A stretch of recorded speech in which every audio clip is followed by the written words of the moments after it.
बच्चों, इससे आसान टॉपिक आपको कहां देखने को मिलेगा। खैर, अब आ ही गए तो आपके लिए भी इस टॉपिक को आसान बना देते हैं। आपकी सबसे बड़ी प्रॉब्लम कि एक चित्र को देखकर 80 से 100 शब्द कैसे लिखूं, या ऐसा होता है कि कहां से शुरू करूं यह समझ में नहीं आता। ऐसा भी होता है कि कौन कौन सी बातें लिखूं कौन सी नहीं, यह नहीं पता लगता। तो बच्चों, डोंट वरी, अब आपकी सारी कंफ्यूजन जड़ से खत्म होने वाली है, वो भी इस एक वीडियो में, क्योंकि आज हम 4 स्टेप मैजिक फॉर्मूला के साथ इस टॉपिक को आसान बना देंगे। तो बिना किसी देरी के करते हैं शुरू। नमस्ते, मेरा नाम आशीष है। बच्चों, चित्र कोई भी हो, कैसा भी हो, जब भी आपको कोई चित्र मिले तो आपको खुद से ये 4 स्टेप में कुछ सवाल पूछने हैं। जैसे फॉर एग्जांपल स्टेप 1 में देखो और पहचानो, मतलब ये स्टेप 1 है। सबसे पहले चित्र को ध्यान से देखो और 3 चीजें पहचाननी है, या 3 सवाल पूछने अपने आप से। पहला, कौन है? दूसरा, क्या है? तीसरा, कहां है? सबसे पहले पहला, कौन है, मतलब बच्चे हैं, औरतें हैं, जानवर है, या मतलब कौन कौन है, ये आपको देखना है। इसके बाद क्या है? अब पेड़ है, घर है, खिलौने हैं, मतलब निर्जीव चीजें अब कौन कौन सी हैं। सजीव तो हमने कौन है में देख ली थी, लेकिन क्या है में आपको देखनी है निर्जीव चीजें। और फिर कहां है, मतलब चित्र में जगह कहां की है, जैसे पार्क है, बाजार है, या रेलवे स्टेशन है। बस इस तरह की बातें हमें ध्यान रखनी है। इतना करने के बाद हमें चलना है स्टेप नंबर 2 पर, यानी क्या हो रहा है। अब देखो, चित्र में जो लोग या चीजें हैं वो कर क्या रहे हैं, वो आपको देखना है। उनकी क्रिया या एक्शन क्या हो रहा है, ये हमें पहचानना है। जैसे बच्चे खेल रहे हैं, सूरज उग रहा है, पक्षी उड़ रहे हैं, मतलब जो भी काम हो रहा है बस उसे पकड़ लो। बच्चों, आगे बढ़ने से पहले अपने अपने स्टेट का नाम या शहर का नाम तो कमेंट कर दो। देखो तो सही, सबसे ज्यादा प्यार कहां से मिलता है मुझे। चलिए, अब स्टेप नंबर 3, कैसा लग रहा है, ये वाला सबसे जरूरी स्टेप है। क्या इसमें आपको चित्र का माहौल यानी एटमॉस्फेयर और भाव यानी फीलिंग्स देखनी है।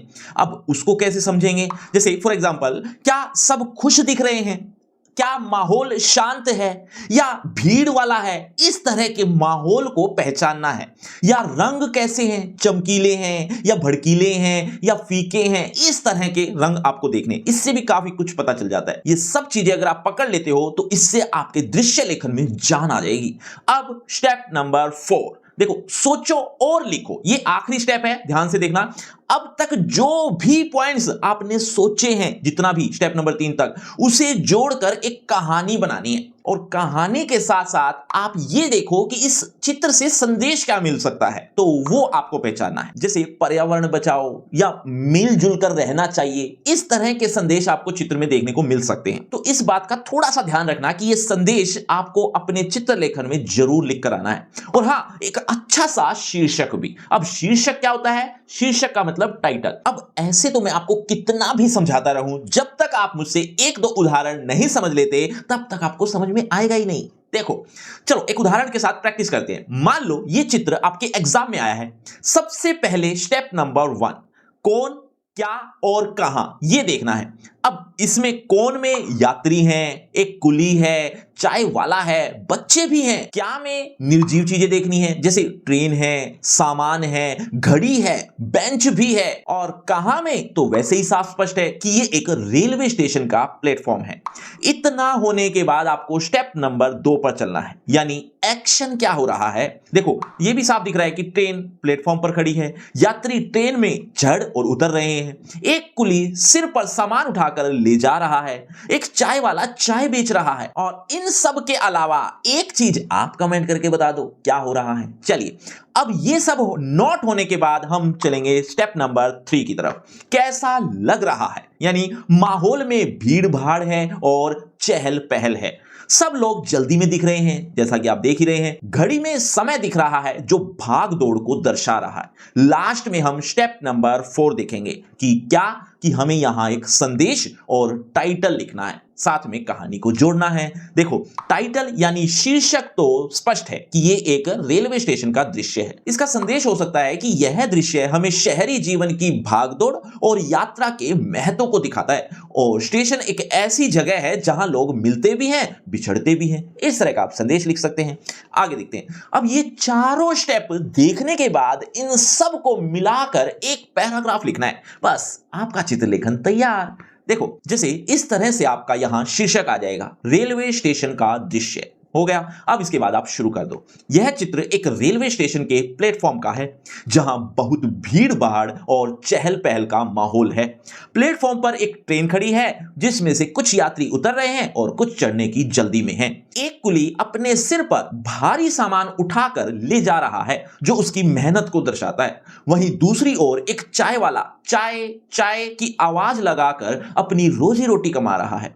यहां बच्चे, बूढ़े, जवान सभी तरह के लोग हैं और सबके चेहरे पर अपनी मंजिल तक पहुंचने की आतुरता दिखाई दे रही है। यह दृश्य हमें शहर की भागदौड़ भरी जिंदगी की एक सच्ची झलक दिखाता है। तो बच्चों, इस तरह से आप दृश्य लेखन का पूरा लेखा जोखा आसानी से कर सकते हो। बात समझ में आई तो वीडियो को शेयर और सब्सक्राइब करना तो बनता है। देखो, अब कुछ ऐसी इंपॉर्टेंट बातें जो आपको दृश्य लेखन को करते हुए बहुत ध्यान रखनी है। और हाँ, हिंदी व्याकरण से रिलेटेड आपको और कौन सी वीडियो चाहिए कमेंट कर देना, बहुत जल्दी उस पर भी वीडियो मिल जाएगी।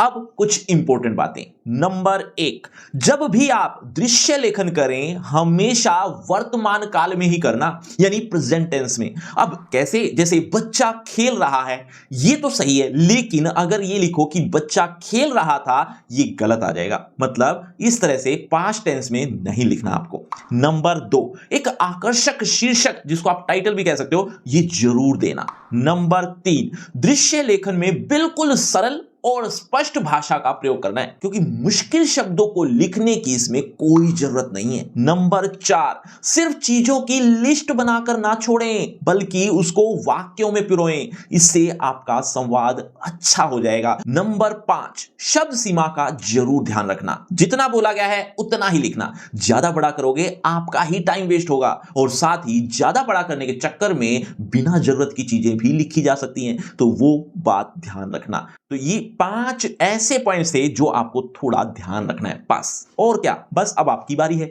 बारी क्या है कि आप इस चित्र को देखिए, किसी एक स्टेप के बारे में कमेंट में जरूर बताना ताकि मैं भी समझ सकूं कि आपको कितना समझ में आया। एक स्टेप काफी है, उससे ही समझ में आ जाएगा मुझे। और एक सबसे इंपॉर्टेंट बात कि ये जो 4 स्टेप बताए हैं इनकी प्रैक्टिस के लिए आपको थोड़ा टाइम देना पड़ेगा ताकि आप परफेक्ट हो जाएं। अब वो कैसे होंगे? तो बच्चों, आपके लिए तैयार किए गए हैं कुछ इजी, कुछ मीडियम और कुछ हार्ड एग्जांपल्स। वो कहां मिलेंगे? डिस्क्रिप्शन बॉक्स में मिल जाएंगे। डिस्क्रिप्शन बॉक्स में सबसे ऊपर मिल जाएगा लिंक आपको। लिंक का नाम रखा है फ्री क्रैश कोर्स और इस लिंक को क्लिक करने के बाद यहां पर आपको प्रैक्टिस के लिए ढेर सारे एग्जांपल्स मिल जाएंगे और अदर टॉपिक्स भी अगर आप समझना चाहते हैं वो भी ट्रिक के साथ, वो भी आपको इसी पेज पर देखने को मिल जाएंगे। तो इस लिंक को क्लिक करना मत भूलना।